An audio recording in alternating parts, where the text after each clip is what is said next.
Committee on Homeland Security, Subcommittee on Cybersecurity and Infrastructure Protection, and Subcommittee on Oversight, Investigations, and Accountability will come to order. Without objection, the Chair may declare the committee in recess at any point. The purpose of this hearing is to examine how rapid advances in artificial intelligence, quantum computing, and cloud technologies are reshaping the cybersecurity landscape in ways that affect both U.S. defensive capabilities and the operational reach of our adversaries. The hearing will also assess how the adoption and governance of AI, cloud infrastructure, and post-quantum security measures are strengthening or, in some cases, exposing U.S. critical infrastructure, federal systems, and sensitive data, and what steps government and industry must take to stay ahead of the rapidly evolving threats.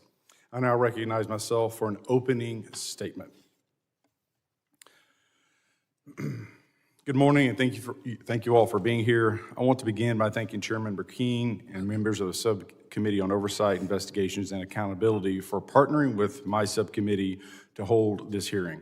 The issues before us today affect national security, economic competitiveness, and public trust, and they deserve attention that reflects their scale and importance.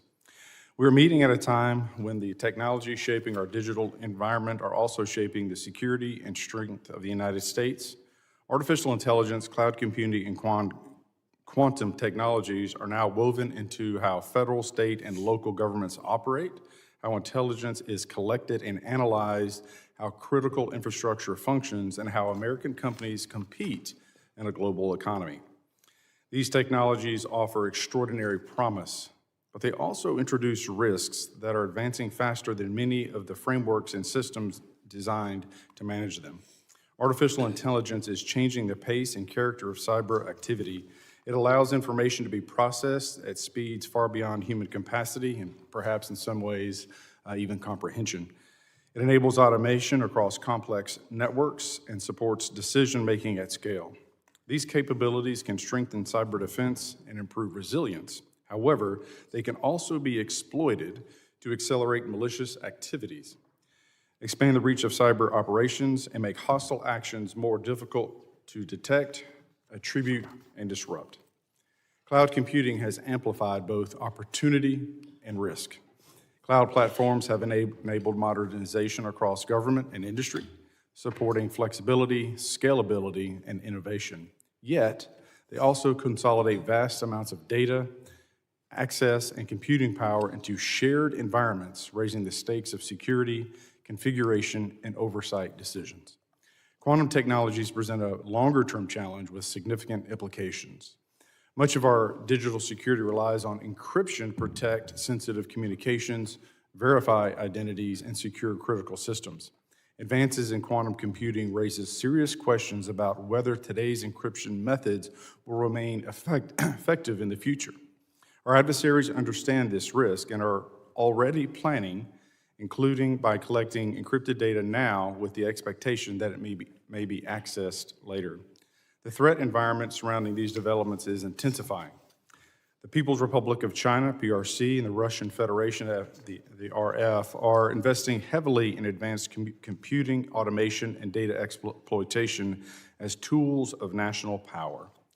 They view artificial intelligence, cloud infrastructure, and emerging technologies as means to gain strategic advantage, conduct sustained cyber and intelligence operations, and operate below the threshold of an open or kinetic conflict. China in particular has pursued a model that tightly integrates government, military, academia, and the private sector. This approach allows innovations developed for commercial purposes to be adapted quickly for state use. In cyberspace, it supports operations built for scale and persistence, including the use of automated tools to scan networks, identify vulnerabilities, manage stolen credentials, and analyze large volumes of data across many targets simultaneously. At the same time, these technologies provide the United States with powerful tools to strengthen security and resilience. Artificial intelligence can improve threat detection and response. Cloud computing can enhance reliability and operational flexibility. Advances in quantum research may ultimately yield new security capabilities, but also there's a downside. The challenge lies in ensuring these benefits are realized without introducing vulnerabilities that adversaries can exploit. The Department of Homeland Security and the Cybersecurity and Infrastructure Security Agency, or CISA, play an essential role in this effort. Their work on cloud security practices, artificial intelligence, risk management, and preparation for future changes in encryption helps shape how federal agencies and critical infrastructure operators address emerging threats. Congress also has an important responsibility. Oversight helps ensure that security keeps pace with adoption, that roles and responsibilities are clearly defined, and that risks are addressed early rather than after they've created serious harm. This is not about slowing innovation. It is about making sure innovation strengthens the nation rather than exposing it. The decision being made now about how artificial intelligence, cloud computing, and quantum technologies are secured will shape the country's security, prosperity for years to come, and I would argue also our role as the, quite frankly, sole superpower. I appreciate our witnesses for being here. I look forward to their testimony and the discussion ahead. I now recognize the ranking member for the Subcommittee on Oversight, Investigations, and Accountability, the gentleman from Michigan, Mr. Thanadar, for his opening statement.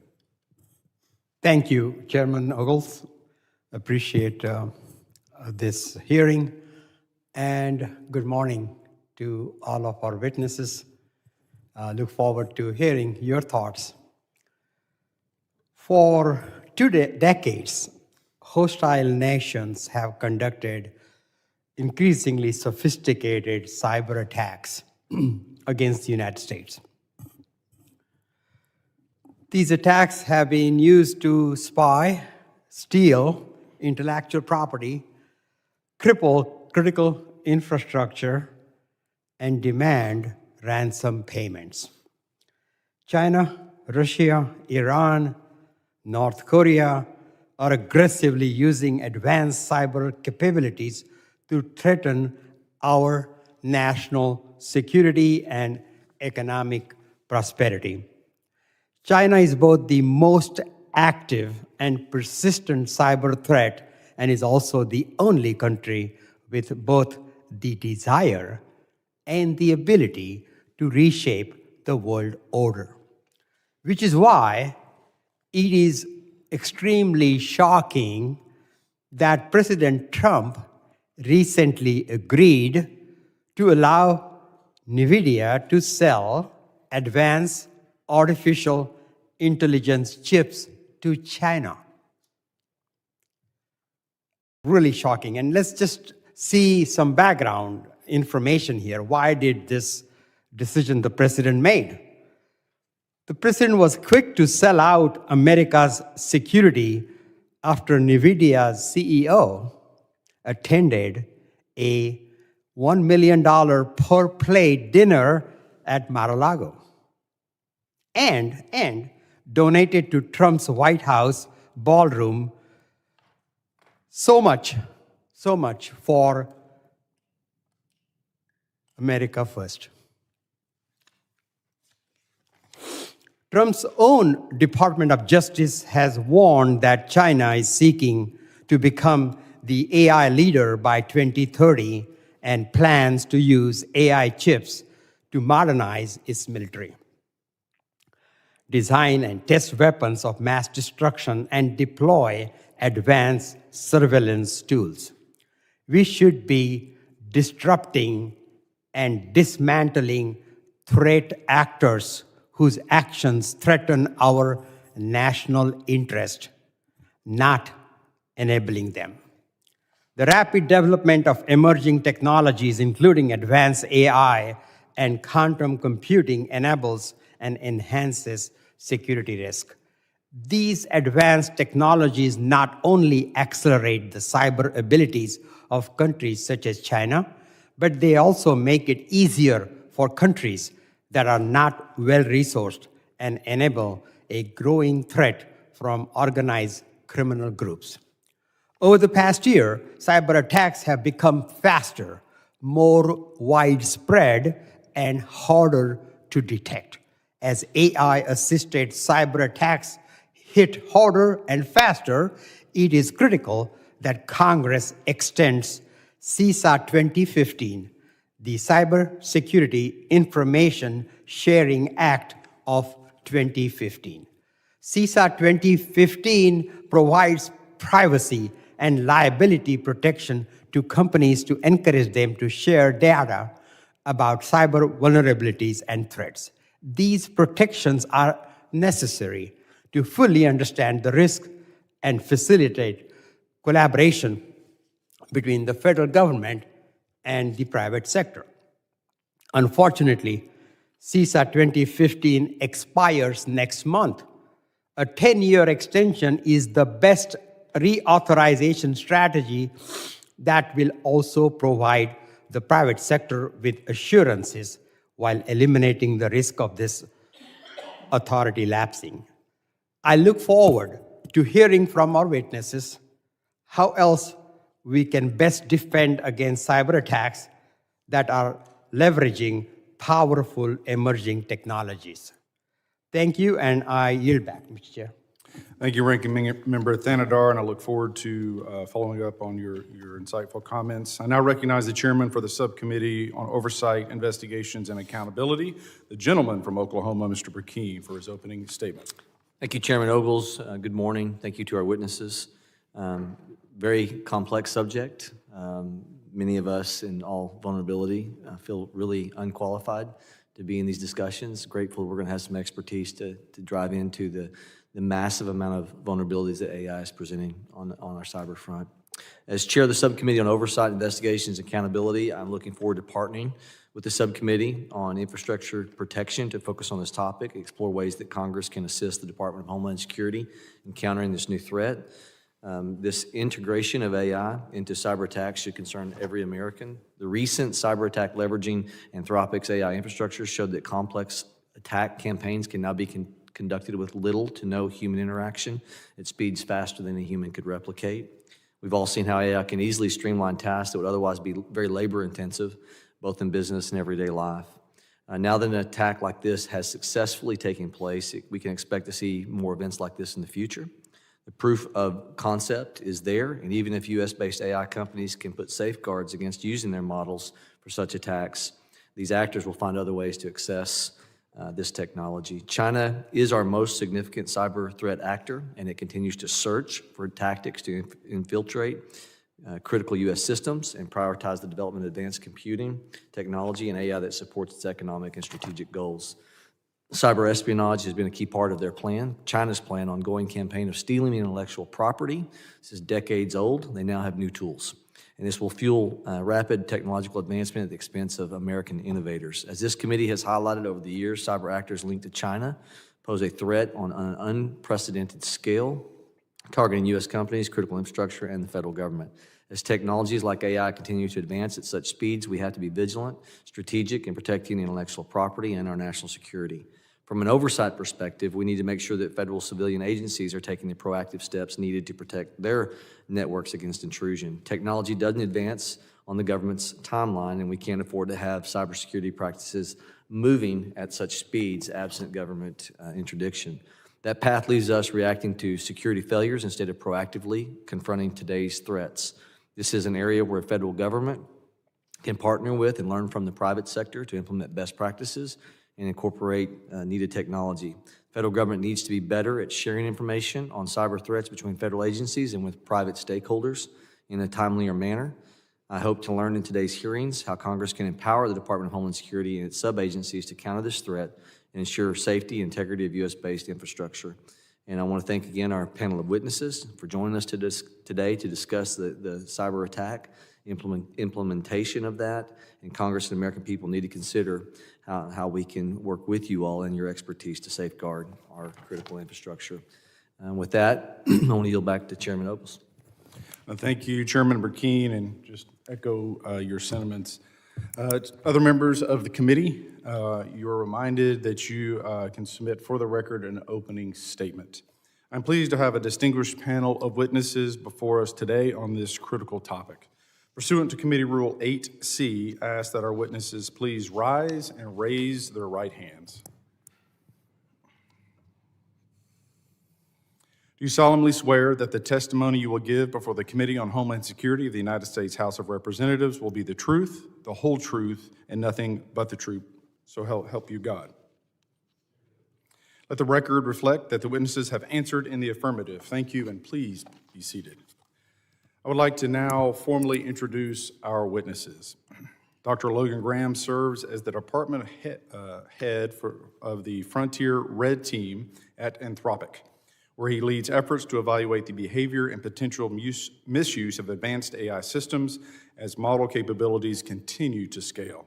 His work focuses on identifying national security risk posed by frontier AI, including its potential use in cyber espionage and offensive cyber operations, as well as developing safeguards to detect and disrupt malicious activity. Prior to joining Anthropic, Dr. Graham held roles at Google X and Babylon Health. He also previously served as special advisor to the Prime Minister of the United Kingdom, contributing to national science and technology policy and the development of the UK's AI strategy. Dr. Graham earned his undergraduate degree in economics from the University of British Columbia and completed his PhD in engineering science at the University of Oxford, where he was a Rhodes Scholar. Thank you, sir. Mr. Royal Hansen is Vice President for Privacy, Safety, Security Engineering at Google, where he leads the engineering team responsible for securing Google's global technical infrastructure and protecting billions of users worldwide. Prior to joining Google, Mr. Hansen held senior security leadership roles in the financial services sector, including at American Express, Goldman Sachs, Morgan Stanley, and Fidelity Investments. Mr. Hansen holds a Bachelor of Arts in Computer Science from Yale University. Thank you, sir. Mr. Eddie Zervigon is the Chief Executive Officer of Quantum Exchange. Under his leadership, Quantum Exchange works with government and private sector partners to prepare critical systems for emerging cyber and quantum-enabled threats. Mr. Zervigon brings extensive experience in corporate leadership, operations, and restructuring, including prior service as a managing director in the Principal Investments Group at Morgan Stanley, where he oversaw technology and infrastructure investments across the United States and Latin America. He holds a bachelor's degree in accounting and a master's degree in taxation from Florida International University and a Master of Business Administration from Dartmouth. Thank you, sir. Mr. Michael Coates is the founding partner of Seven Hill Ventures, an early-stage venture firm focused exclusively on cybersecurity investments, addressing enterprise, operational, and national security challenges. He brings more than 2 decades of experience securing large-scale digital platforms and advising organizations on cyber risk. Mr. Coates previously served as the Chief Information Officer at Twitter and also led security efforts at Mozilla. Mr. Coates holds a Bachelor of Science in Computer Science from the University of Illinois Urbana-Champaign and a Master of Science in Computer Information and Network Security from DePaul University. I thank each of our, thank you, sir, I thank each of our distinguished witnesses for being here today. This is a topic that, a year and a half ago was somewhat of a niche for lay persons, but for you experts, obviously, clearly recognized that this was going to be, quite frankly, the next arms race, threat battlefield as we go forward. And so what you're doing today here before Congress means more than I think we can possibly comprehend as we begin this discussion and, quite frankly, dive into the emergence of this technology. And with that, I now recognize Dr. Graham for 5 minutes to summarize his opening statement. Chair Ogles and Burkeen, Ranking Member Thanadar, members of the committee, thank you for the opportunity to testify today. Anthropic is a leading frontier AI model developer working to build reliable, interpretable, and steerable artificial intelligence. Our flagship AI assistant, Claude, serves millions of Americans and trusted partners worldwide, from Fortune 500 companies and US government agencies to small businesses and cutting-edge startups and consumers, enhancing productivity on tasks including software engineering, data analysis, and scientific research. At Anthropic, I lead the Frontier Red Team. Our job is to build an early warning system for advanced risks from AI so that we can mitigate them and to help the world prepare as far in advance as possible. Transparency is a fundamental value for Anthropic, and we believe it should be an industry standard. That is why we published a report about how in mid-September 2025, Anthropic detected suspicious activity that our investigation determined to be a largely autonomous, sophisticated cyber espionage campaign conducted by a group sponsored by the Chinese Communist Party. To be clear, Claude's code was not compromised, nor were Anthropic's labs infiltrated. Instead, this group maliciously misused Claude to automate large portions of cyber attacks against their targets. We estimate their use of the model allowed them to automate approximately 80 to 90% of the work that previously required humans to do. This is a significant increase in the speed and scale of operations compared to traditional methods. Further, this group invested significant resources and used their sophisticated network infrastructure in order to circumvent our safeguards and detection mechanisms prior to being detected. They then deceived the model into believing the tasks were ethical cybersecurity tests. The campaign consisted of a few distinct phases. First, a human operator provided targets to Claude, directing it to conduct autonomous reconnaissance against them in parallel. Second, acting on the human operator's direction, Claude leveraged third-party software tools to search for vulnerabilities in these systems. The third and final step was to task Claude to exploit these vulnerabilities and extract sensitive information from the targets, which was only successful in a handful of cases. We detected this campaign within 2 weeks of the attackers' first confirmed offensive activity, triggering a swift response, including account bans, strengthening our safeguards, entity notifications, authority coordination, and indicator sharing with partners. We have reached an inflection point in cybersecurity. It is now clear that sophisticated actors will attempt to use AI models to enable cyber attacks at unprecedented scale. This threat is not unique to Claude and affects all AI models. That is why we've been open and transparent about this incident, and one of the reasons why I'm grateful to you that you are holding this hearing today. Industry and government must collaborate to prevent this misuse and enable cyber defenders to prepare. To address these risks, there are at least 3 things that should be done immediately. First, there needs to be rapid testing of models for national security capabilities. Government-led evaluations, like those conducted by NIST's Center for AI Standards and Innovation, give us visibility into model capabilities and security. Codifying and expanding this process is critical. Second, there must be robust threat intelligence sharing. Frontier AI labs and the US government need stronger channels to share indicators of misuse, as exists in critical infrastructure sectors. Third and finally, industry should invest in empowering our cyber defenders. We must make models useful for defenders and get them into their hands. Anthropic is improving its models for cyber defenders and building tools, for example, that can patch vulnerabilities. We cannot lose sight of the strategic picture. The United States and its allies must maintain leadership in AI. The Trump administration has taken important steps to advance US AI leadership, including accelerating the build-out of AI infrastructure, promoting federal adoption, and strengthening security testing and coordination. We strongly support these efforts. Equally critical is maintaining the United States' advantage in computing power, the single most important input into developing powerful AI models. The United States currently has a significant edge over the CCP in access to advanced chips. But if advanced compute flows to the CCP, its national champions could train models that exceed US frontier cyber capabilities. Attacks from these models will be much more difficult to detect and deter. We are in a race against threat actors who will stop at nothing to misuse AI for cyber attacks. Our response must be urgent, coordinated, and focused on securing systems faster than they can be attacked. Thank you again for the opportunity to testify, and I look forward to your questions. Thank you, Dr. Graham, and I recognize Mr. Hansen for 5 minutes to summarize his opening statement. Chairman Garbarino, Ogles, Burkeen, ranking members Thompson, Smallwell, Thanader, and members of the committee and subcommittees. Thank you for the opportunity to speak with you today. My name is Royal Hansen, and I serve as the Vice President of Privacy, Safety, Security Engineering at Google. And as discussed, we build the foundational technology that keeps billions of people safe online. As this committee knows, we stand at a critical technological inflection point. Rapid advances in AI are unlocking new possibilities for the way we work and accelerating innovation in science, technology, and beyond. Some of these same AI capabilities, however, can also be deployed by attackers, leading to understandable anxieties about the potential for AI to be misused for malicious purposes. Until recently, our analysis showed that government-backed threat actors were using generative AI primarily for common tasks like troubleshooting, research, and content generation.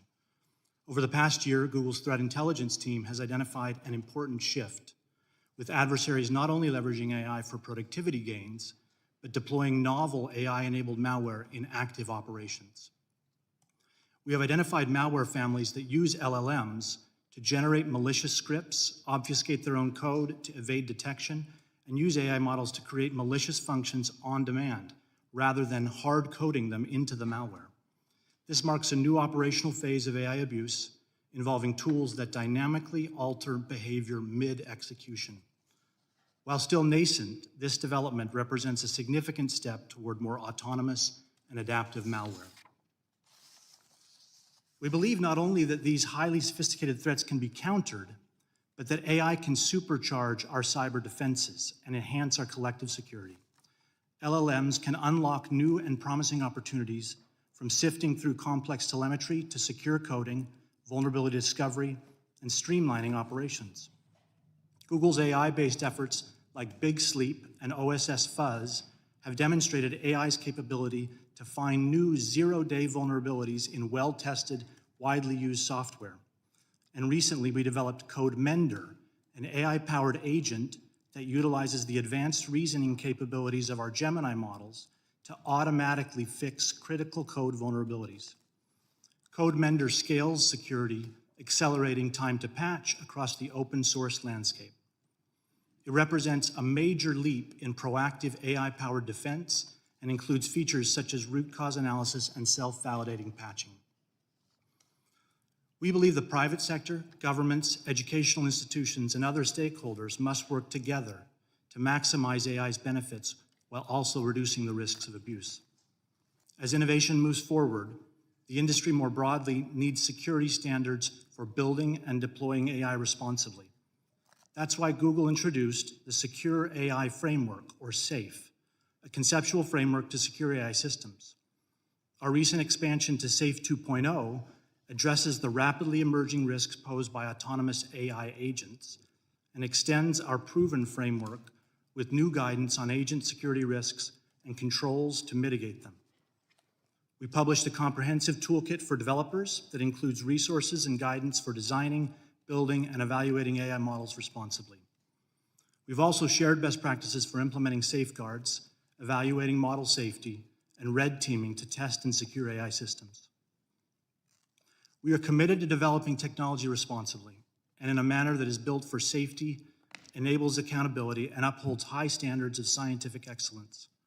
For example, as part of our industry-leading security architecture, we do not offer our core products such as Search, Gmail, Maps, and YouTube in mainland China. We also do not conduct AI research, offer domestic cloud services, or have data centers in mainland China. Our comprehensive approach means we secure all components of the AI ecosystem, including data, infrastructure, applications, and models. As governments and civil society leaders look to counter the growing threat from cyber criminals and state-backed attackers, we're committed to leading the way in using AI to tip the balance of cybersecurity in favor of defenders. Finally, this is more than a job for me. My youngest son, now 15, has suffered from a chronic illness for the past 5 years, during which time he has rarely moved from lying down in a dark, cold room. One of the few things that gives him hope is that technologies like AI and quantum will continue to yield scientific and medical breakthroughs that will alleviate his suffering and the suffering of millions like him. Security and safety are among the critical foundations that will enable this science at digital speed. I am personally committed to that mission with the help of both the public and private sector. We look forward to answering your questions. Well, thank you, Mr. Hansen. Just kind of first of all, thank you for sharing, and I look forward to hearing more about what you're working on, sir. We do have votes, so we will take a short recess. I would ask all members of the committee after the second vote to come back here as promptly as possible so that we can get to the remaining two witnesses and their opening testimony. I plan on starting as quickly as we can if that's possible. So thank you all. We will take a short recess.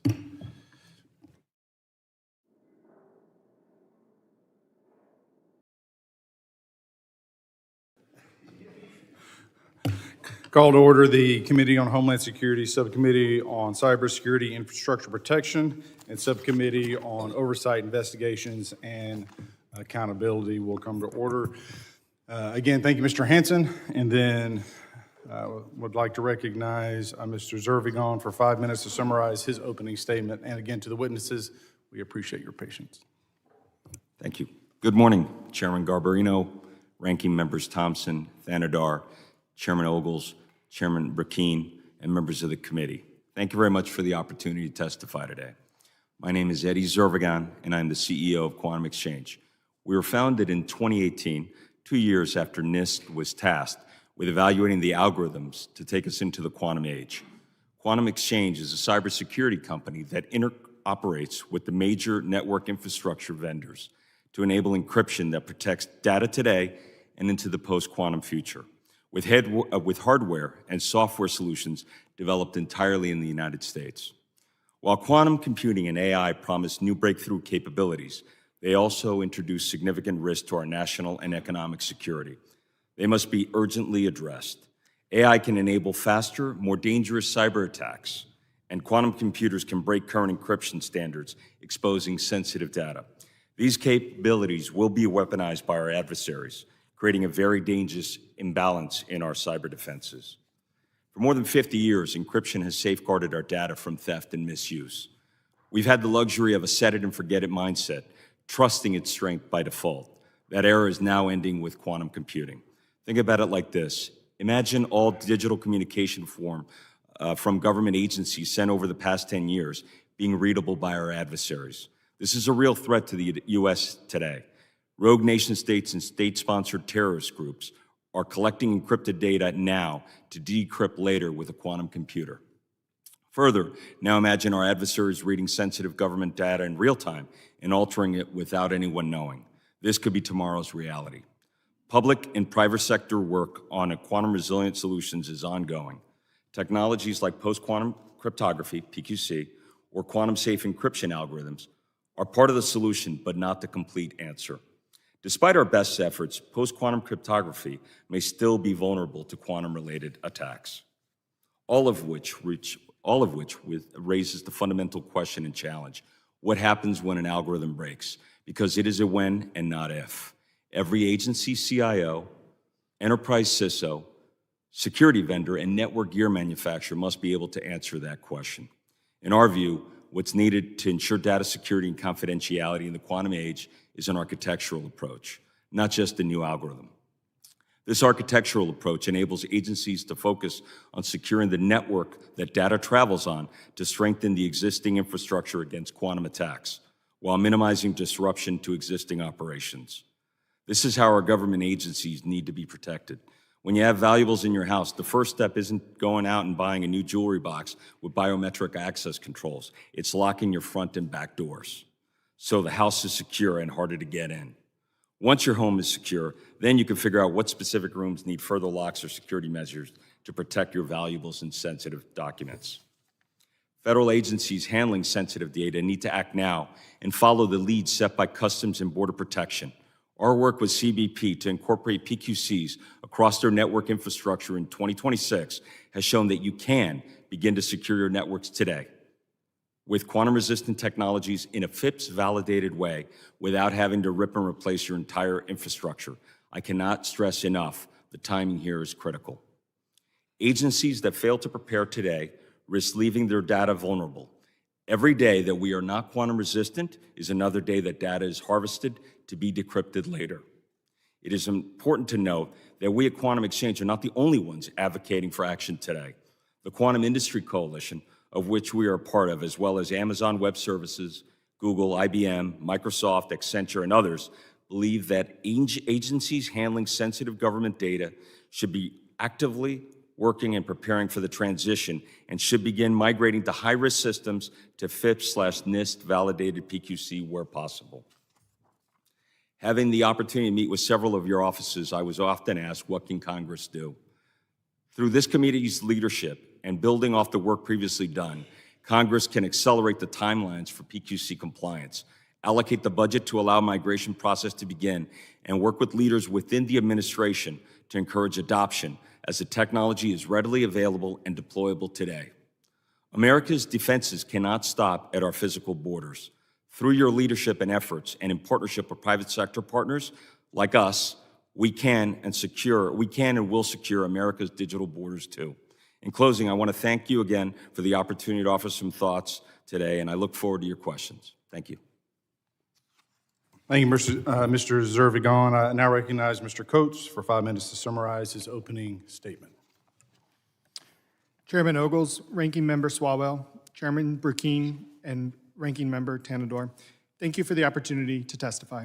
I'm honored to be here to discuss the changing cybersecurity landscape and the impacts of artificial intelligence and quantum computing. My perspective is grounded in over 20 years of experience in cybersecurity, including service as a Chief Information Security Officer, leadership in global software security organizations, founding a technology startup, and investing in cybersecurity innovation. Today, we sit at the precipice of significant change. While much attention is paid to AI and future breakthroughs like AGI, the most immediate impact on cybersecurity is not the creation of entirely new threats. Instead, AI and quantum technologies are collapsing the time, cost, and skill required to conduct cyber operations. These changes are outpacing existing technical, regulatory, and operational defenses, fundamentally reshaping the threat landscape. Historically, different attackers, nation-states, cybercriminal organizations, and lone hacktivists were constrained by skill, resources, and scale. The most sophisticated attacks were largely limited to nation-states, while criminals focused on repeatable, monetizable techniques. That constraint is rapidly changing. Recent real-world examples, such as the report issued by Anthropic, show AI systems being used as a central orchestration layer for complete cyber operations, coordinating reconnaissance, exploitation, and execution with limited human involvement. While the techniques themselves may not be novel, the orchestration and automation represent a meaningful shift in adversary capability. Agentic AI further removes human constraints. Autonomous systems are not limited by time, fatigue, or attention, and research recently released from Stanford, Carnegie Mellon, and Grace One AI already show AI-driven penetration testing performing at or above the level of highly skilled professionals at a fraction of the cost. At the same time, AI is accelerating vulnerability discovery and exploitation. AI-powered software analysis is capable of identifying previously unknown zero-day vulnerabilities faster than ever. Yet for many organizations, the long-standing challenge has not been awareness that a vulnerability exists, but rather the inability to patch and remediate quickly. As attack timelines compress, this operational inertia becomes more dangerous. The practical result is a dramatic reduction in the time available for defenders. Comprehensive attacks are easier to launch, the pool of capable adversaries expands, and smaller organizations, such as hospitals, schools, and small businesses, are increasingly exposed to the same level of adversarial capability once reserved for critical national infrastructure. This compression of time changes the nature of cyber risk itself. Defenders are often no longer responding to early indicators, but to attacks that are already in progress. Intelligent automation allows attacks to become continuous rather than episodic, eroding assumptions that organizations can recover between incidents or rely on periodic assessments. The widening gap between machine speed attacks and human speed defenses means cybersecurity outcomes are increasingly determined by whether defenses can operate at comparable speeds. These shifts have clear implications for defense, policy, and coordination. First, secure by design principles must become a baseline expectation, particularly as AI increasingly writes and modifies software. Second, regulatory clarity is critical. Fragmented or ambitious regulations can slow defensive responses in an environment where speed matters. Third, public-private coordination remains essential, ensuring that defensive learning keeps pace with adversarial innovation. Fourth, defensive capabilities must increasingly rely on automation and autonomy, as purely human-driven defenses will struggle to keep up. And fifth, finally, quantum preparedness is necessary. While post-quantum cryptographic standards exist, the challenge lies in the time and coordination required to migrate existing systems before an adversary achieves cryptographically relevant quantum capability. Finally, trust and transparency in AI systems are crucial. AI reflects the data, incentives, and governance under which it is trained. In a security-related context, understanding potential model bias and model origin is as important as performance. Artificial intelligence and quantum computing are accelerating forces that dramatically reshape cybersecurity. Our success will depend on whether our technical, operational, and institutional responses can adapt at a comparable pace. Thank you, and I look forward to your questions. Thank you, Mr. Coates. Members will be recognized by order of seniority for their 5 minutes of questioning. And I recognize myself for 5 minutes. Dr. Graham, Anthropic's investigation into the recent PRC-affiliated cyber incident involving Claude suggests we may be approaching a turning point in how cyber operations are conducted, where AI systems once tasked by human operators can execute and refine large portions of a cyber attack at machine speed rather than human speed.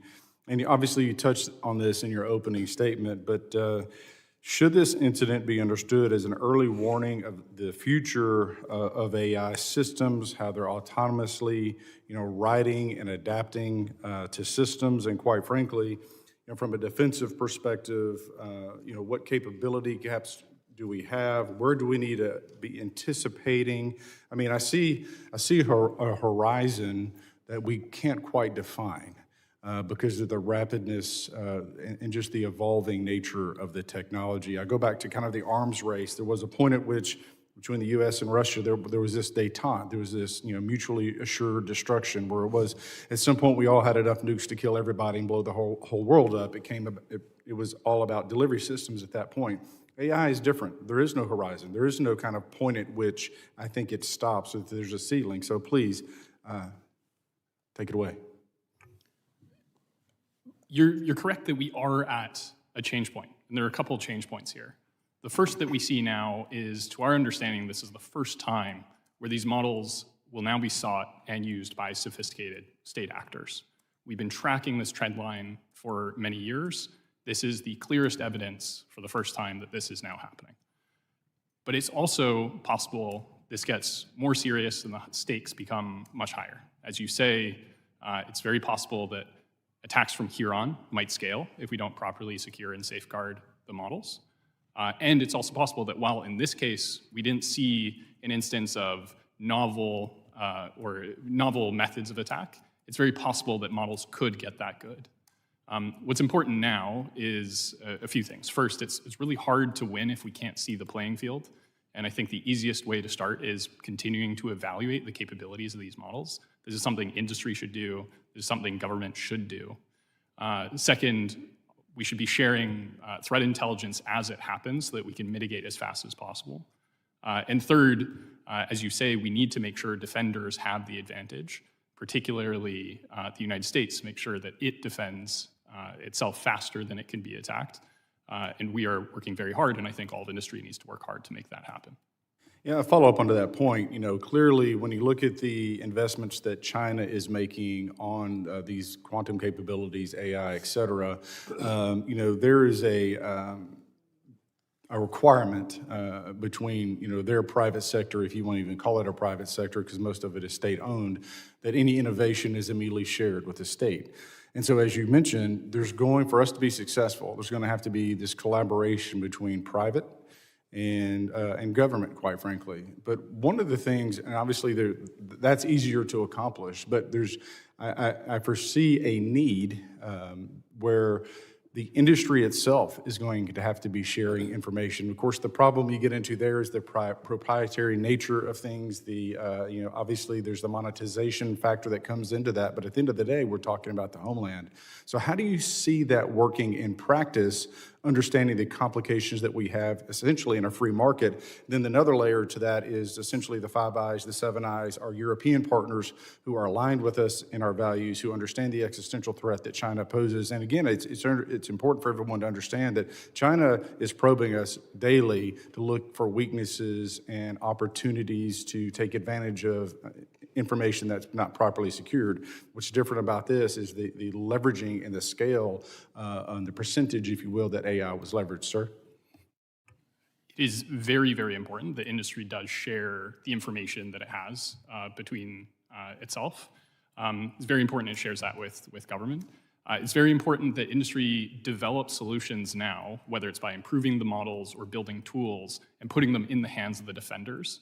I think just making the models good enough isn't sufficient. We need to make sure people are using it to proactively defend critical infrastructure. One way that I think government can be extremely helpful here is identifying the critical infrastructure that needs to be defended in this new era of cybersecurity and allowing industry to point its talents and innovation towards that. Well, I want to thank, again, all of you for being here, and quite frankly, to Anthropic for your report. I think it was one of those inflection points that we all understood the seriousness of this, but your report, I think, really put a light on where we're at and some of our vulnerabilities. I now recognize the ranking member, the gentleman from Michigan, Mr. Thanadar, for his 5 minutes of questions. Thank you again, Chairman Ogles. Appreciate all of our witnesses. I remain deeply worried and concerned about President Trump's decision to allow export of advanced chips to China. I just don't understand, other than his desire to please a donor, I just don't understand why would we give such advanced technology to an adversary like China, who can then use this technology to attack us, who could use this technology to cyber attack our critical infrastructure. Dr. Graham, how would China having access to these advanced chips, how will that help advance their AI technology? Will that pose a threat to the United States, our national security? We view it as, first, extremely important that America retains its AI leadership. The most important input to this is the compute advantage. My concern from watching these models progress in their capabilities, especially as a result of the cyber espionage campaign, is that if Chinese frontier labs have access to similar amounts of compute, they could train models that are equally or more capable in the cyber domain, and that this could unleash new scale and new sophistication, and we will have a harder time detecting and defending it. Thank you. I want to shift my focus. I only have a little limited time. I want to shift my focus on immigration. In his first term, President Trump's first term, and now in his second term, there is just so much of hate against immigrants. And yet we know, and I hope the panel agrees with me, that the United States technology industry has benefited greatly from immigrants. Just answer yes or no from the witnesses. Does your companies have immigrants, skilled immigrants, and do you depend on them? Yes, no? Anthropic is composed of many of the best talent from around the world. Anybody thinks we should have less of skilled immigrants on the panel here? Should we restrict access of immigrants to our technology companies, immigrants who help us keep on the edge? Well, certainly, I'm myself an immigrant, 24 years old.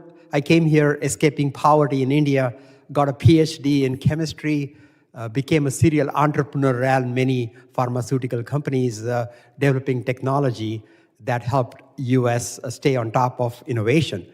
While it is important that American jobs be protected, it's important that we create skills, but at the same time, our tech industry heavily depends on skill sets, immigrant skill sets. Have the actions of the Trump administration, how has acts of the Trump administration made it difficult to retain international talent in your companies with regard to both international workers choosing to leave or being forced to leave due to discrimination, changes, the hardship that they have in terms of getting their status adjusted, getting their green cards, the long delayed in processing, making it harder to get an H-1B visa. Just wanted to understand what kind of impact these administrations' positions are doing to your ability to grow your companies, grow your new technology for the United States? Anybody? Yeah. Well, it's not my issue area that I cover in the company. Speaking for my team, it's really important that I find and hire the best people around the world that are committed to our mission of making AI stay secure and ensuring America's leadership. Yeah. Anybody else? How important is immigration? I would just say, again, it's not, we'd have to talk to our HR department so we can come back to you with, I'll relay that question to the teams. What % of your organization has immigrants? I wouldn't know the exact number, but certainly we do have green cards and immigrants that work at Google. Thank you. Thank you. Anybody else? Again, the need continues, and for us, America, to have its edge on innovation, whether it's cybersecurity, AI, quantum, we must have skilled workforce. And if that means we have to depend on immigrants, so be it. Thank you. I yield back. The gentleman yields back. I recognize the chairman of the Subcommittee on Oversight, Investigations, and Accountability, the gentleman from Oklahoma, Mr. Burkeen.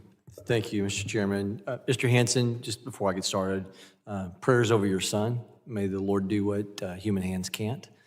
Appreciate your passion, appreciate your vulnerability in sharing that.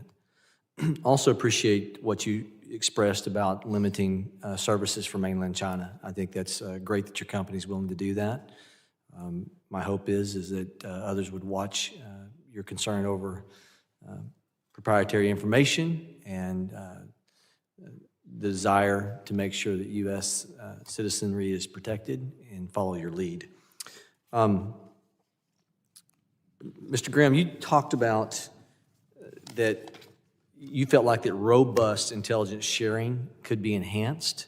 So what is it that you are seeing that could be improved upon about, of course, your front line, free market, government learns from it? What can the Fed be doing to a greater level, Homeland Security specific to this committee's assignment, to make sure that that robust intelligence sharing is happening so that, in real time we're sending out information that others can be protected based upon immediate experience?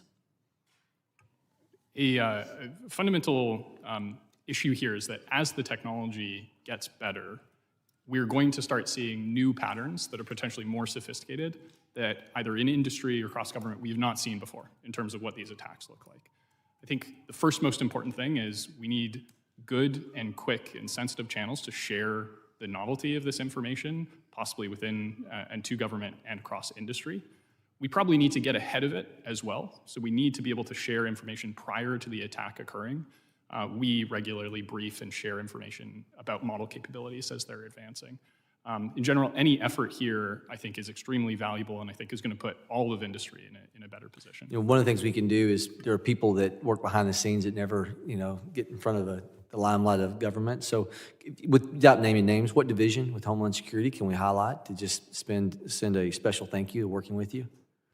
I'm not an issue expert in the specific components of Homeland Security, but would very happily follow up with you to talk more. Be great. We want to make sure we're congratulating those groups that are taking your experience seriously.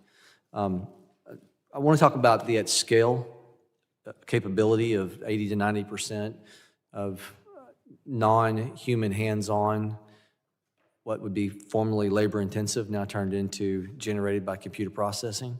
So, Mr. Hansen, if AI is utilized to provoke, then AI can be utilized to defend. So how can we enhance our scale of utilizing AI to wall off? It's exactly the right question. And so when you talk about what we can do, I think of the old adage about the cobbler's children who don't have shoes. And so there are far more defenders in the world than there are attackers. But we need to arm them with that same type of automation that you saw in the attack described by Anthropic, because it's just in many ways using commodity tools that we already have to both find and fix vulnerabilities. Those can be turned from offensive capabilities to the patching and fixing.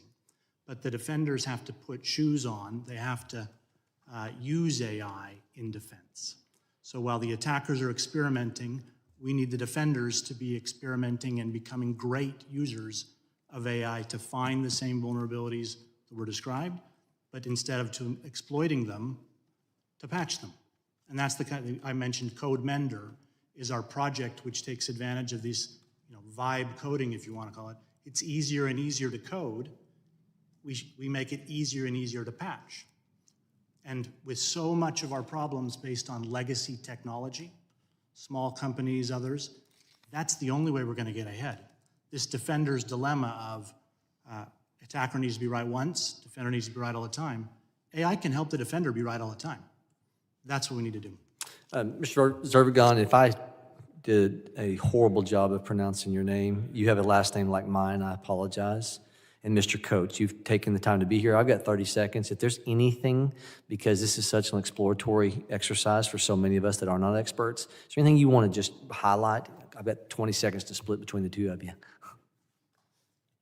I would say innovative results demand innovative timelines, right? You can't be operating on legacy timelines in order to achieve innovative results to protect the homeland. The piece I would add is that the information sharing is critical, and staying abreast of how this is evolving is going to be one of the most important pieces amongst enterprises fighting against the new threats. I look forward to highlighting Homeland Security staff with our committee staff. Thank you, Mr. Chairman. The gentleman yields back. I recognize the gentleman from Rhode Island, Mr. Magaziner. Thank you, Chairman. I'm going to get right to the point. The Chinese government just launched the first ever AI-powered cyber attack against our country that we know of. And at the same time, President Trump is selling the powerful H200 NVIDIA chips, the next generation chips, to China. I will ask any of our four experts, does anybody think this is a good idea? Or our colleagues or anyone, does anyone want to defend this decision? Like they are literally, they are engaging in cyber warfare against us right now.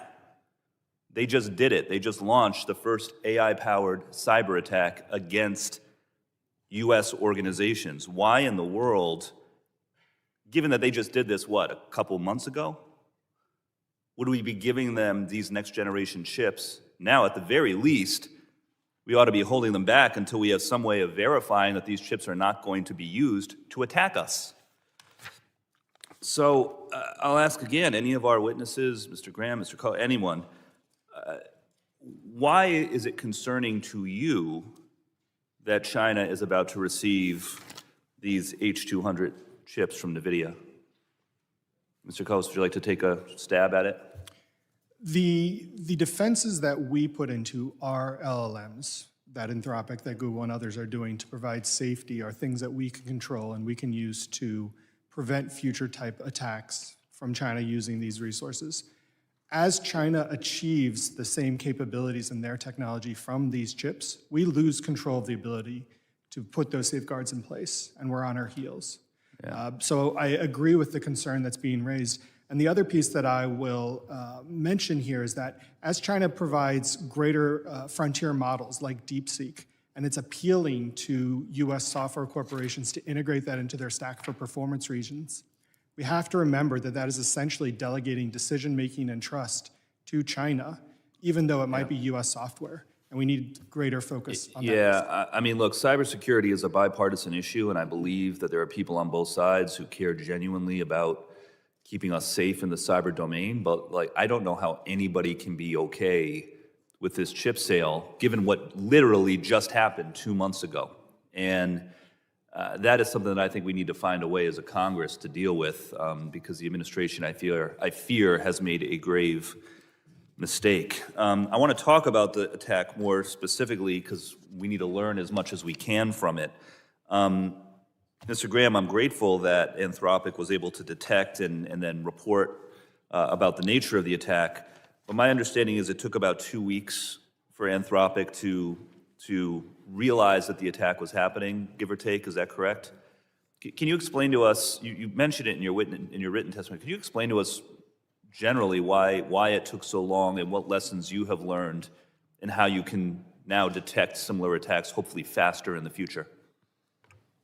Yeah, the first thing to note is we ultimately did detect and disrupt the attack. And when we did, it was clear that this was a highly resourced, sophisticated effort to get around the safeguards in order to conduct the attack. Very specifically, what they did was they used a private obfuscation network to ensure that it was difficult to trace where the operations were coming from. They broke out the attack into small components that individually looked benign, but taken together form a broad pattern of misuse. And then ultimately, they deceived the model to believing that it was performing ethical. I mean, they basically told the model, help us figure out how to protect ourselves from a cyber attack, but in so doing, the model revealed the vulnerabilities to a cyber attack. Is that, in layman's terms, what happened? That is one of the components, and that highlights one of the key issues with cybersecurity. Yeah, I mean, I would just say as like a lay person that seems like something that ought to be flagged, right? If someone says, help me figure out what my vulnerabilities are, there should be an instant flag that someone may actually be looking for vulnerabilities for a nefarious purpose. So I'll just ask, with the time I have left, to any of our witnesses, I mean, what regulation is required to ensure that commercially available AI products have adequate guardrails in place? We appreciate the efforts that companies are already undertaking, but there should be some sort of a baseline of standards that we set as a country, should there not? We released this Secure AI Framework SAFE, and then there's a 2.0 version, as well as a Coalition for Secure AI, where we're not just helping set standards, but open source the implementations, so broadly people can take advantage of and use those in their infrastructure. All right, thank you all. I yield back. The gentleman yields back. I now recognize the gentleman from Texas, Mr. Luttrell. Thank you, Mr. For his Chairman. 5 minutes. Mr. Zervigon, is that how I say it? Perfect. Yes, sir.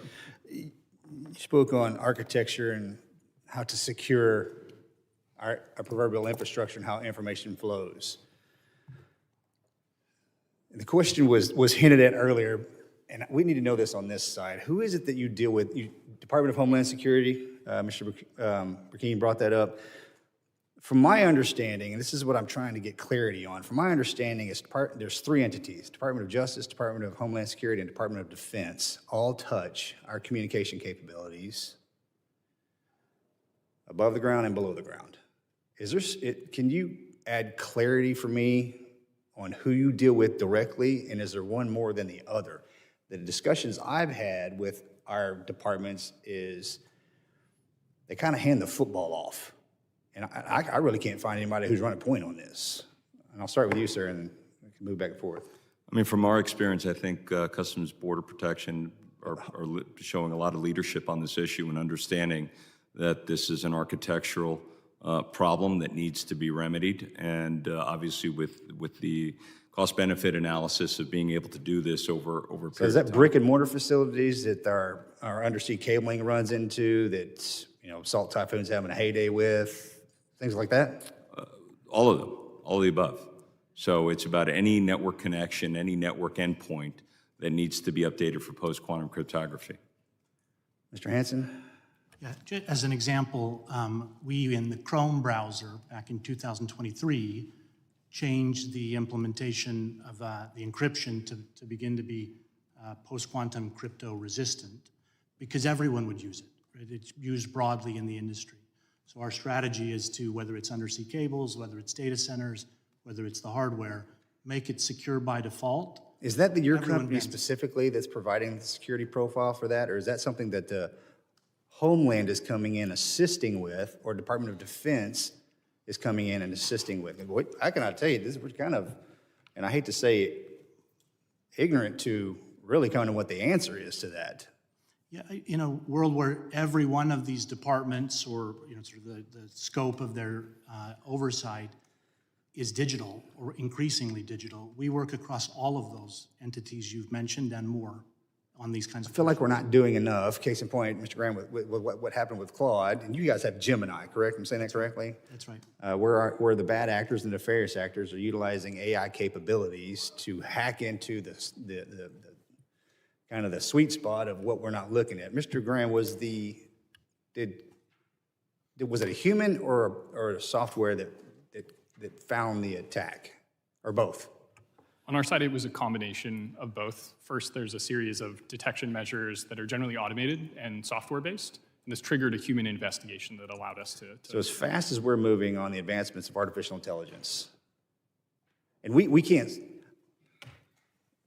I don't think we can stop, because if we slow down, everyone else is going to keep going. And then if we're behind now, we're absolutely going to be in last place. So here we go. If we move to a point where artificial intelligence removes the human element, but you needed the human element to find it, what happens? I am enormously optimistic about the opportunities here to leverage AI to do this. This is the first time we're seeing some of this. We all are too. This is us being overly cautious. It's not us that's going to be able to regulate it. It's too fast. And by the time you show up in front of us to tell us what happened, whomever took a hold of Claude to make, are they lying in wait? Are they sleeping inside the program now and we've missed it? And they're watching you fix the problem and they know how you fixed it and they're going to attack someone else that's not as strong and capable of yourself or Google. Well, in this case, it wasn't Anthropic itself that was infiltrated. Well, I'm sorry. Yeah, okay. It is very Thanks for clarity. Yes, clear sir. that sophisticated actors are now doing preparations for the next time, for the next model, for the next capability they can exploit. This is why we have to be detecting them as fast as possible and mitigating at the model layer. I believe you use the term super scientist. This is what AI has created. You've titrated hundreds of attackers down to 2 or 3 that have the capability to ask the AI the question on exactly how to get in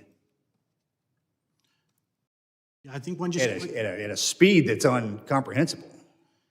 To this point, we've been using behind Gmail and behind the Play Store and behind Chrome for almost a decade AI in its earlier forms to do exactly what you're talking about, so no humans involved. So your question is correct, and it's actually been happening long before the large language models emerged. Okay, thank you. I'm sorry, Mr. Chairman, I yield back. The gentleman yields back. I recognize the gentlewoman from New Jersey, Ms. McIver. Thank you, Mr. Chair and Ranking Member, and thank you to our witnesses for joining us today. Every community, state, and country will be impacted by the benefits and risks of AI. In fact, we already see these impacts occurring. While the United States has been a leader with AI technology, our rivals are innovating in this area with great speed, and we have to make sure working people here have what they need to stay safe and successful. Education will be key to maintaining American dominance, security, and economic success. With my colleagues, Representative Cleaver and Senators Blunt, Rochester, and Hirano, and Schiff, we introduced the Workforce of the Future Act. This legislation would help us better examine the skills necessary for workers to thrive in an AI-dominated economy. It will also provide resources for educators and students to get the skills they need to participate in the workforce of the future and stay protected against adverse consequences of new technology. We need to make sure that all Americans are set up to succeed in a world impacted by AI, not be displaced by it. An AI-competent workforce will lead to a more secure United States and a stronger future for working people. With that, Mr. Coates, I would love to talk with you about Trump recently signed an executive order that would overturn any state-based AI regulation deemed burdensome. What are some risks of letting AI develop unregulated? I think the important piece with AI regulation is to set clear guidelines and rules of the road and establish transparency amongst the creators.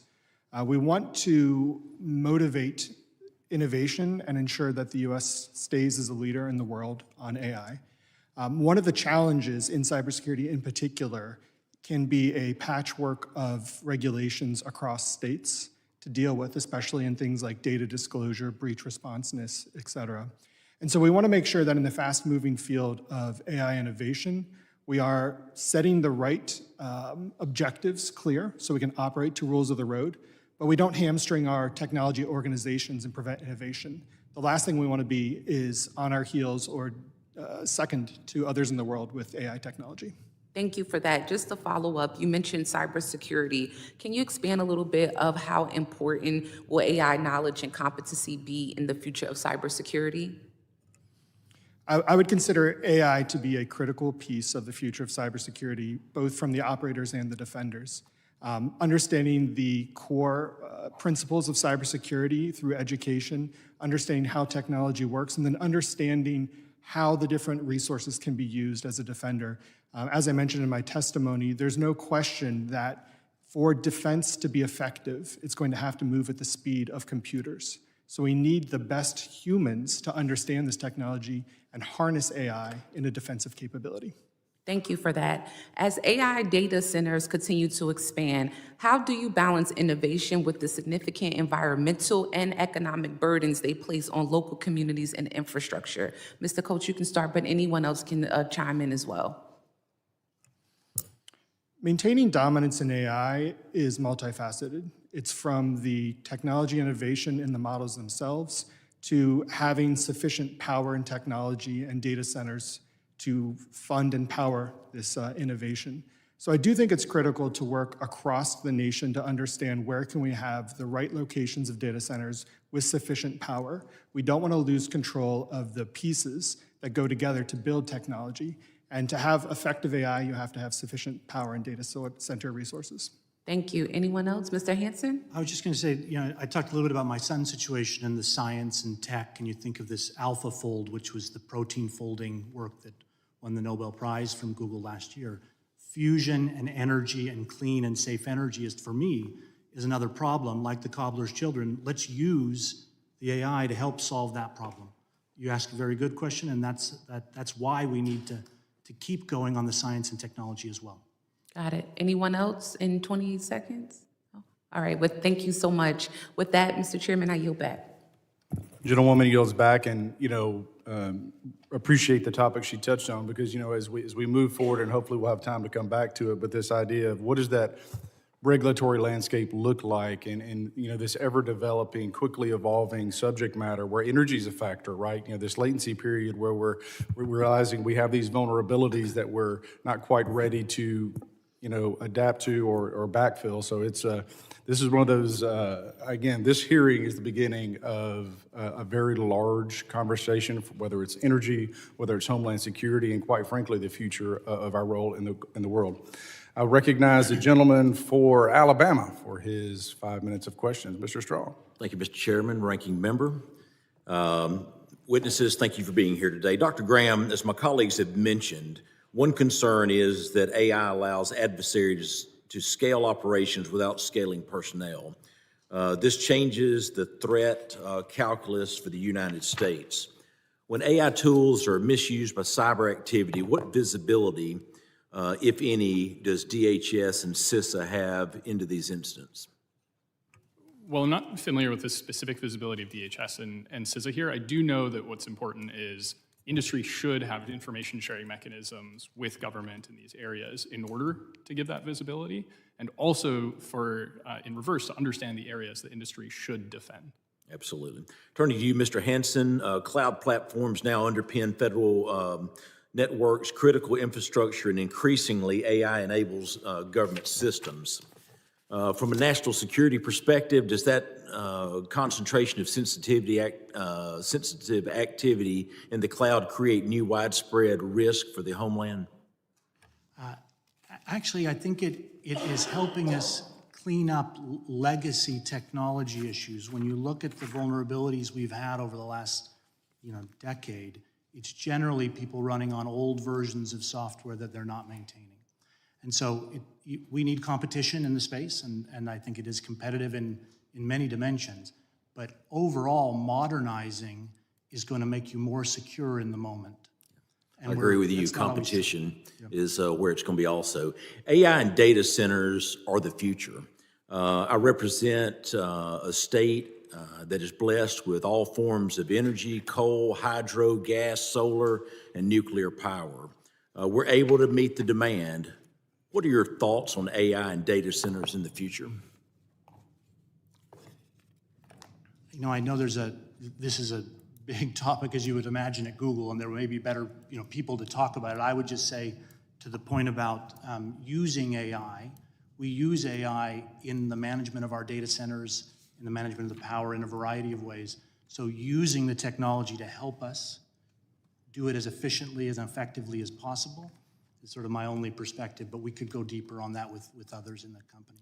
I also know that companies like Google, Meta, which both of those are located in my district, work closely with universities and the public sector on emerging technologies. In my district, we have institutions such as the Alabama School of Cyber Technology and Engineering that focuses on building early hands-on cyber and technology skills. Mr. Hansen, from your view, how can public-private partnerships and collaboration with universities help accelerate practical understanding and to secure adoption of AI and cloud technologies across the government? It's a really great question and relates to the workforce question as well. We, in fact, over the last few years have stood up what we call cyber clinics, and these are not just with the big state universities or private universities. They're with community colleges, and they represent places across the country. So I think the working together on the curriculum, the technology, the approach for the next generation is critical. Thank you. Mr. Zervigon, many national security data sets must remain secure for decades. What are the biggest practical challenges to deploying quantum-resistant encryption at scale today? The desire to do so, I think. I think the capabilities are there.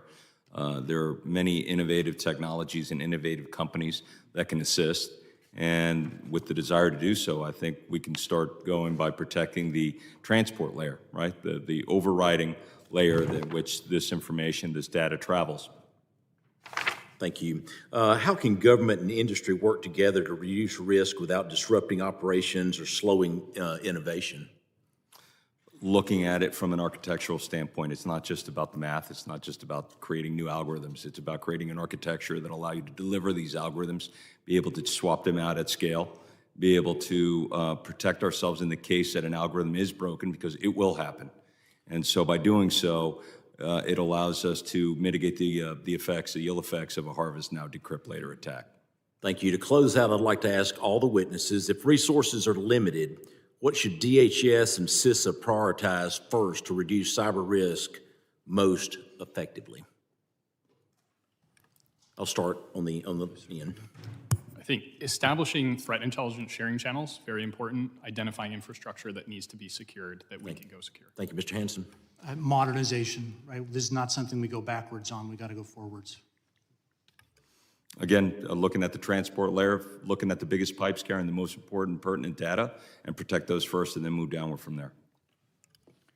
It would be information sharing on emerging threats and adoption of autonomous defense systems. Thank you. Mr. Chairman, I yield back. The gentleman yields back. I now recognize the gentleman from Louisiana, Mr. Carter, for his 5 minutes. Thank you, Mr. Chairman. Cybersecurity is no longer a hypothetical risk.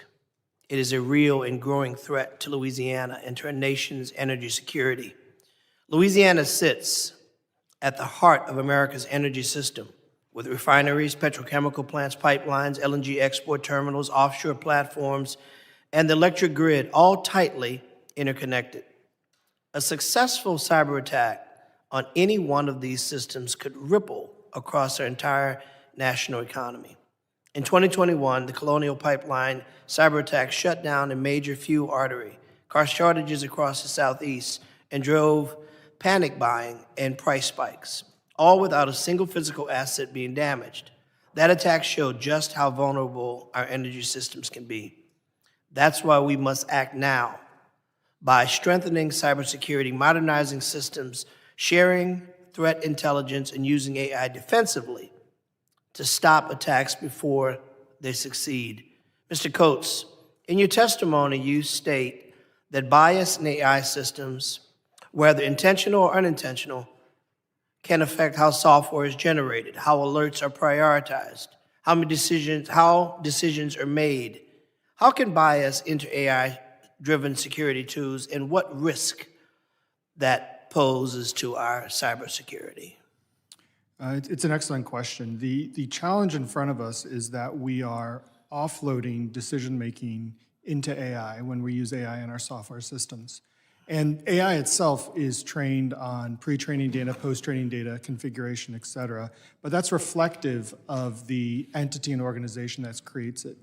CrowdStrike just released a report recently showing that the DeepSeek LLM model has bias. And when you ask that model to create software and mention terms related to items like Tibet and other things not favorable in the CCPI, it generates code that is more vulnerable than had you not mentioned it. So this bias is built deeply into it. And maybe that is unintentional and a result of training data that was used.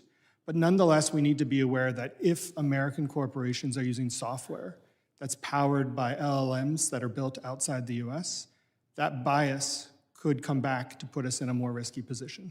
So what should the federal government, should Congress be doing to detect and mitigate these actions going forward? The most important piece here is transparency, requiring in the bill of materials for software procurement that we clearly state the origin of the pieces of the software. This is something we're doing already, but needs to be expanded to cover things like LLM, including where it was created, training information, et cetera. Dr. Graham, you predict these attacks will only grow in effectiveness. What steps should we be taking to get ahead of this evolving threats, particularly those targeting critical infrastructure? What should Congress, what should we be doing as this committee do to arm you, to arm others, to make sure that we are not playing catch up, but we're catching this before it happens? The very first thing we should do is that industry and government should share threat intelligence so that we can get ahead. Is that happening at a rate that you're comfortable? It should always happen faster and more. The second is that I believe Congress can enable the deployment of these tools defensively. We can identify the infrastructure we should proactively defend, and we can support or remove barriers to deploying these tools in order to defend them. Mr. Hansen, as CISA developed and issued AI guidance, it worked in collaboration with our international allies. Why should the U.S. continue to coordinate with countries in this area? Yeah, I was thinking about this when I was in Poland just after the Russian invasion of Ukraine. And they explained how they were now getting grain on the railroad out of Ukraine through Poland, but it had to be changed at the border because the Soviet-era railroad tracks gauge was different from that in the West. I view this the same. We want American technology to be the railroad gauge of the 21st century. And so to me, it's a national security question that people use our technology and not others.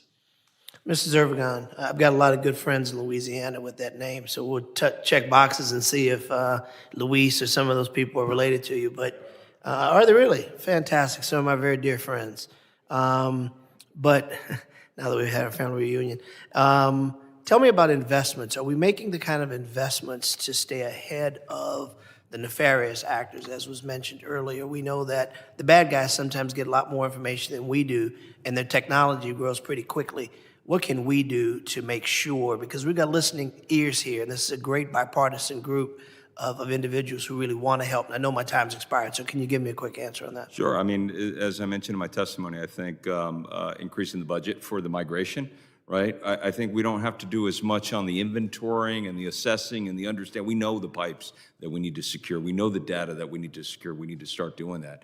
And also, I think helping that is accelerating the timelines and removing these artificial numbers out in the distance when we should start doing it now. Thank you, Mr. Chairman. You're very generous. The gentleman yields back. Thank you, sir, for your questions. I'm going to go to the gentleman from Texas. Thank you, Mr. Chairman. Mr. Luttrell for a second round. The amount of data centers that we are building out, they draw a lot of power. And we are steadily increasing the footprint of each one of those facilities. Now, Texas stands alone as far as the national grid goes. There will come a time, the amount of power drawn on everything that we're putting onto the grid will kill it. And I'm talking next year, 2 years maybe max. Then what? I think because we're all in the game together, is there a way that that you all can decrease the amount of power, photon communications, or how the grid, how the data centers themselves communicate, instead of that amount of power being drawn in, because we'll never catch you. There's no way we can build out enough infrastructure to power the amount of data centers being built, just those alone.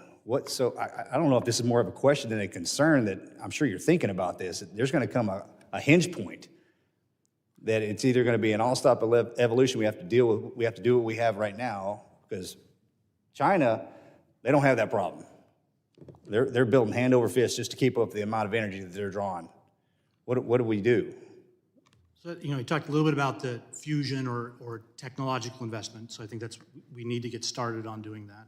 We also, and you've seen this from Google with our TPUs, which is a different type of chip, there are more efficient ways to do some of the computational work related to AI. And so I think we need a round of innovation, which we're investing in, to make these chips more efficient and more performant at the same time. Will that happen before the grid That's the fails? work. Yeah, that is the work. Mr. Graham, Mr. Coates, anything on this? I mean, Ms. McIver hit the nail on the head here. This is a very real thing. And we're not trying to slow innovation in any way, shape, or form. The entire globe is moving to the metaverse. And we have to be able to sustain that. And we do not have the infrastructure in place. And I think in Texas, in 2 years, it's going to hit. I'd bet you $1 on that one. But anyway, thanks, sir. Yield back. Gentleman yields back. I'll go to the gentleman, the ranking member from OI&A, Mr. Thanadar.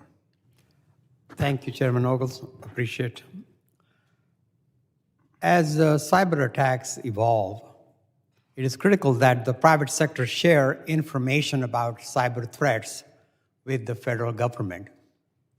This evolution is only accelerating due to AI, making it more important than ever that the federal government has the information necessary to understand current threat landscape. The Cybersecurity Information Sharing Act of 2015, the law that facilitates this kind of critical information sharing between the private sector and federal government. This law is set to expire on January 30th. My question to all of you is, how important is it that Congress pass a long-term reauthorization of CISA 2015, particularly in light of the rapid evolution and deployment of novel technologies? I think this is critical. In cybersecurity defense, the basic primitives are known across organizations. We understand the plumbing, the core items that we need to do, but the techniques and the methods being used by the adversaries continues to change. It's crucial that organizations can say, we've discovered this piece, and share it with others. So collectively, we don't need to compete on defense, but look at it as a national imperative that we are secure, and information sharing is a key piece of that. Thank you. Yeah, we're very supportive. In fact, I'd go further and say the Information Sharing and Analysis Centers, the ISACs, which exist by sector, this isn't just going to be a technical issue. This will be a healthcare, energy, and so the sector-specific sharing we need to focus on as well, particularly as AI operates more at the human layer than at the technical layer. And the private sector is usually on the top of the developments, and certainly would be in a position to help the federal government, right? Absolutely. One of the reasons I came to Google after working in financial services for many years was the realization that every industry would need the benefits of security being baked into their technology, which includes sharing and making it easier for people to defend themselves. Thank you. I appreciate it. And then you're back. Gentleman yields back. You know, there's there's a lot to unpack here. And so we'll drop, and unless other members come in, we can drop some of the formality and have more of a conversation, and feel free to jump in. You know, I guess I want to start us off with, is we know that we have a lot of, I think, infrastructure gaps. I mean, you know, I like to say we're the dominant predator currently across landscapes, but in this space in particular, that can change rapidly. So when you're setting the marker down, if you had to predict, and whoever wants to answer, and understanding this is just a prediction, you know, when you think of our nearest adversary, how long before they are at quantum computing? And I know that's a big question, by the way. So, but who wants to guess? That would be the $64,000 question. Right. But are we talking about 2 years or 12 years? I think the better analysis is whatever the number is, the data that you want to keep secret and you want to keep protected, is it outside of that? So if you think that a quantum or cryptographically relevant quantum computer is 5 years out, then any information outside of the 5 we know is problematic. So we need to make sure that we're protected. It's not like Y2K, where it's one moment in time where we need to worry about. It's that moment in time, and then the predating of that information and protecting that information. Well, that's kind of where I wanted to take this, is that when I think about, you know, just in general, we as individuals, members of Congress, you know, kind of device hygiene, the amount of information that's stored that, if compromised, that is suddenly is unlocked or unleashed. And my fear is currently, as has been stated, is there's a harvesting going on of information across sectors. So, you know, financial services, that actually what piqued my interest in AI was being on the Financial Services Committee, and specifically the Subcommittee on National Security. And I'm thinking about all of the threats and how they're escalating and continuing to escalate when it comes to personal information, but also breaching of accounts, where suddenly your voice, if it's out there somewhere, can be replicated, where you know, IDs can be falsified, et cetera. And so, you know, if you want to speak to the amount of information, and then what do we do with it? Like, how do we need to take this information offline? Do we silo it?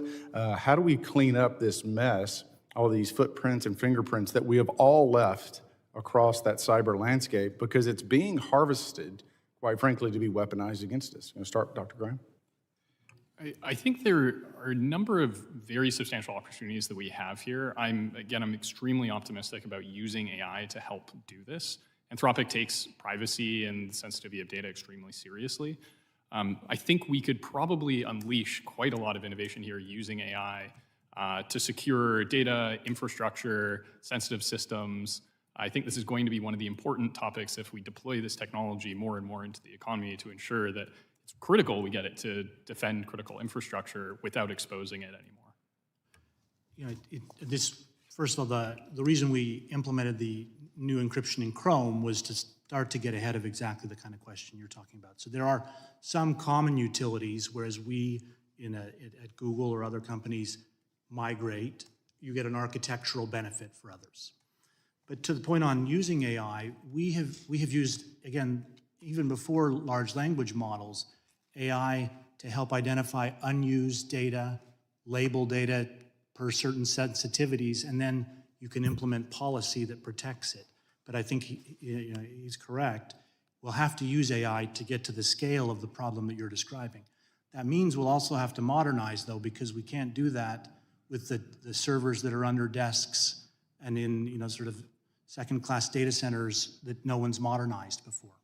So that combination of modernization and using the tools, I do think we can scale to that problem. I see two parts to the question you raise, one of which is how do we defend organizations against the rising orchestration of attacks that we've talked about some through AI. And the second piece around how quantum changes things. And the biggest challenge with decrypting, the ability to decrypt traffic when quantum becomes relevant, is the change that we need to do to be defensive here is a administrative and operational change. We understand the systems that we have inside our organizations. We need to essentially upgrade them. And unfortunately, with the number of priorities we have for cybersecurity, it needs to become a top issue for organizations to say, this needs to happen by this date. Because otherwise, we're going to be really caught behind the 8 ball, where the data will be captured, it will be decrypted, and the time to do the upgrade will be so significant that we'll be in that risky position for a much longer period. Thank you.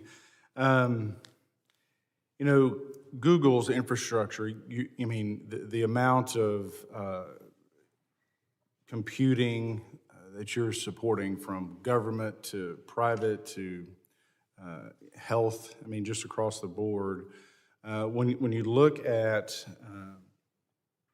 these kind of constant attacks, so just had a hearing last week, Financial Services on the Oversight Committee, and we had, everyone from Verizon to, the credit card companies to, across the board, right? The social media platforms, the architecture platforms. And we were talking about the threats that they're facing and the amount of investment that is being made, and quite frankly, leveraging. So when it comes to credit cards, for example, where you have AI that is constantly watching transactions, looking for those patterns that otherwise are outside the norms. But what are those fail points when you look at that ecosystem from a Google perspective? Yeah, it's a great point, and I'll maybe just extend that a little bit and see if this is what you're asking about, but is that the controls that we care about in finance or healthcare or transportation are going to be different. The risks are different. And so it's not just about the plumbing, let's call it, the technology, but in your credit card, the limits you set, show me any transaction over $100 and you get that monitoring. You think about the kind of monitoring that occurs in healthcare. I think the key is that this isn't just a technical problem, this is an industry problem, and AI can help because AI understands the language. If you write a policy that says this heartbeat level is problematic under these conditions, the AI model is going to be better at monitoring that than a human. So that's where we need to go, is to use AI. This is I keep coming back to the cobbler's children. Let's not, be, shoeless in defending ourselves. Well, again, on the AI, when I think about when you look at Elon and some of the other companies that are doing the autonomous robots or humanoids, whatever you want to call them, and the ability to have a partner that now can watch a child who is ill, or a spouse or an elderly parent that is, where they're wearing a ring or a bracelet, where they're constantly being monitored in real time, where you have a situation where they can dispense or disperse medicines and again immediately relaying back to the doctor. There's a huge upside to this. And it's going to be transformative in a way that, again, I think is hard to fathom. My concern is when we have these nation states that are constantly seeking to exploit what otherwise could be used for tremendous good. And so I do think when I think about China and their overt, at this point, they're not even hiding it. I think they were testing. The question or the point was made is, I don't think we should ever underestimate our adversaries. This idea that, they put it out there, it was detected. They're watching to see how you detected it. How can they replicate or do it better the next time? So we know it's coming. It's just a matter of time. As we think about, and the investment, quite frankly, that they're making, is that I think, from our perspective, we have to do a better job, put up the guardrails, increase the transparency, but this flow of information is going to be critical. And that's going to include some of our partners overseas. So from an industry perspective, how is that cross-collaboration going with some of our European partners or Israel, or to the extent that you can disclose? On topics of national security, Anthropic works with the US and democratic allies quite heavily for exactly this reason. One of the areas of collaboration that has helped the most has been in testing of model capabilities so that everybody understands where we're at and what's coming down the pipeline. That is the key first step. Additionally, there are probably international insights into how we do secure our infrastructure and learn from each other. Broadly, we generally support this, and I think it's a testament to America's leadership that it has instigated that degree of international collaboration. And it's a great point, and just my job's changed dramatically from the 20 years ago when I started. I was just thinking this year, I was in Tokyo, Singapore, Abu Dhabi, Tel Aviv, Sao Paulo, Warsaw, talking exactly about these kinds of issues and how do we raise the baseline for those citizens. So it's a big part of the job. We realize that. For us, I think a large part of it is on the architecture, right? As we develop the architecture that allows different countries, different regions to employ the encryption that they want to employ, we certainly like to show leadership in that, and we are, and with the work that NIST has done over the past decade. But at the end of the day, different countries, different regions are going to want to do what they want to do. So focusing on the architecture enables that. In terms of information sharing, I would point to the innovation pipeline. I was just in Tel Aviv last week at a major cyber security conference, speaking with startups and other innovators in the space. And Tel Aviv in particular, in Israel, creates amazing technology that bridges to the United States as one of their main customer bases. So as we look at where the next great ideas are coming from, they are being created inside the United States, and they're being created with our allies, and working closely, especially with Israel, for cybersecurity is definitely to our advantage. Well, on that, when I think about the innovation and that innovation pipeline, as we look at again, that 5, 7, kind of 14 I groups, I think where it's imperative that we're sharing information across kind of countries and nation states is this, certain countries, based off of where they're at and the type of threats they're exposed to, get quite good at those types of attacks. And so what South Korea is facing may be slightly different or a different perspective than Israel is facing versus Eastern Europe. And so one of the things that I've done is I've had the opportunity to travel in South and Central America and to Eastern Europe to talk about cybersecurity. And what troubles me is in many of these countries, especially when you get into that second tier, is they're wholly unprepared. And I think, Mr. Zervagon, you mentioned that what we want to do is create a cyber environment where the world is, quite frankly, reliant on our architecture, our expertise. And so the idea of the chips, there's some huge, it's a pause moment to figure out what do we want to share versus where do we want to hold back. And that's probably not a conversation that we can have in this setting. That being said, is ultimately we want our global partners, whether in South America or Africa or Europe, Central America, to be dependent on us and trust us in this ever-evolving space. Because in my humble opinion, the threat to the West and the developing world is China. And it's time we have that honest conversation. And quite frankly, your report really puts a fine point on the fact that this was an intentional attack to undermine the United States of America, to undermine the West, and to, quite frankly, to try to achieve a technical advantage that they currently don't have, and as they seek to leap forward in their own development, in their own technology. So with that, and we're probably going to end a little soon, but what I would love to do is just go down the line. Any thoughts that you might have?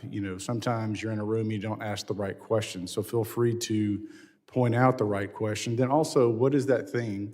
What are next steps, and then what keeps you up at night? And Dr. Graham, you're at the top of the table, so we'll just start with you, sir.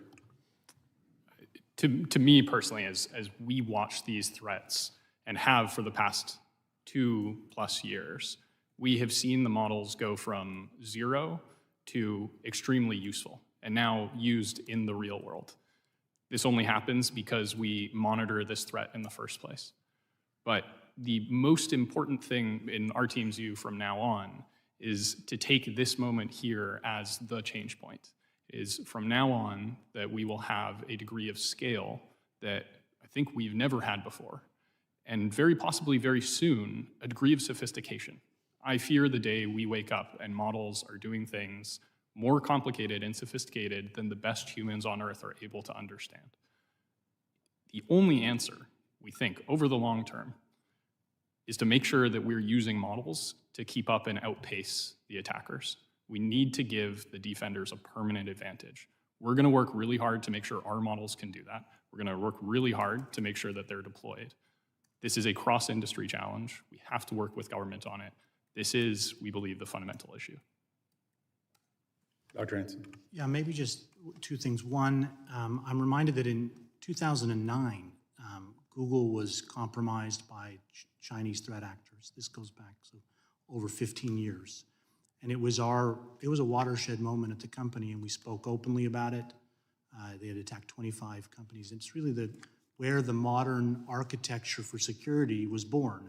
You hear about zero trust. This was the company redoing our infrastructure from the ground up to be up to the kind of attacks we now knew were possible. And to the point about AI, I think that's the next phase of this threshold, is to put in hands of defenders the tools that will allow them to be successful in ways that we've frankly been, the numbers game doesn't work for us right now with all this legacy software. So now is the time to put those tools in the hands of defenders. I would say also to accelerate the timelines and the budget, as we talked about. I mean, 15 years ago, two-factor authentication, nobody had ever heard of it. Now it's everywhere. You can't buy concert tickets without two-factor authentication. Same thing is going to be the case with encryption. And I think under the legislative branch as well as the executive branch, continuing to lead on this and to kind of push the envelope and set the table for innovative technologies and innovative companies to actually be able to start doing what they do best rather than waiting for legacy timelines to take hold. I think that's in everyone's best interest. It starts with the government, and then it'll move quickly to critical infrastructure or critical industries, and then it'll move to everything, just like two-factor authentication did. The country that leads in AI will lead in the world. This is the most important and innovative time in recent history. I believe that it is imperative that we align behind the challenges, be that data centers, be that energy, be that human resources, be that regulation, to create a transparent playing field in the United States where we can spur innovation forward. I think if we are caught up in any of the obstacles in pursuit of that, it will only give foreign adversaries the upper hand, and then let them lead other countries to build on top of their technologies, which will be even harder to dig out from. So the future is in front of us, and leading in AI is the most important thing we can do. Absolutely, and I thank all the witnesses, Mr. Coach, to your point, there are a lot of subjects in Congress that we address that are kind of very heated and at times partisan, but I would like to think this is the one that isn't. And we have a lot to do, whether it's the sharing of information, whether it's better educating our allies overseas, preparing for the energy load that we know is coming, and just sheer innovation. And like has been said, we want to put up the guardrails to protect Americans and our allies. We also have to understand that our adversaries are not going to use guardrails. I would argue that they quite frankly are willing to be reckless in achieving this goal, this end game, which is AI and quantum, because it changes the world forever. And so I think this is the wake-up call. This is that moment in time that we'll point to in this space. Did we heed the warning? Were we listening? Were we paying attention? You've got our attention. And my challenge to you would be to feel free to come to this body, come to me, come to the ranking member, and have those honest conversations of, we see a deficiency here and we need your help. Or this is a space where you're getting it wrong. Because if we don't have that communication and that trust, forget ideologies and politics and who you voted for. This is about national security. This is about your son, right? It's not putting impediments and guardrails in the way that impedes that cure or whatever discovery is next. And I can't imagine what the future looks like, but it's coming, whether we prepare for it or not. And so I commend all of you for being here. And quite frankly, I would love to have the conversation with each of you about having a working group that is outside that reports back to this body. We can get bipartisan membership to participate in it. So to guarantee that we truly, it's one thing to give platitudes, right? It's one thing, we're going to share information, we're going to work with our allies, we're going to do the right thing for the right reasons. But if we're not having the conversations, it's all platitudes. And I'm not one to shy and beat around the bush. If we don't get this right, we're screwed, right? I think you said, Dr. Hansen, the defender has to be right every time, right? Your adversary only has to be right once. And if we mess this up, it changes everything forever. Any final thoughts? Well, I thank you all. I'm humbled that you would come before Congress. It is important that we have this conversation. I look forward to getting to know each of you better, and I personally will reach out to each one of you individually so that you know that you have access to Congress every single day of the week, 24/7. I will answer my phone. With that, the committee stands adjourned, and God bless you, sir, and your son.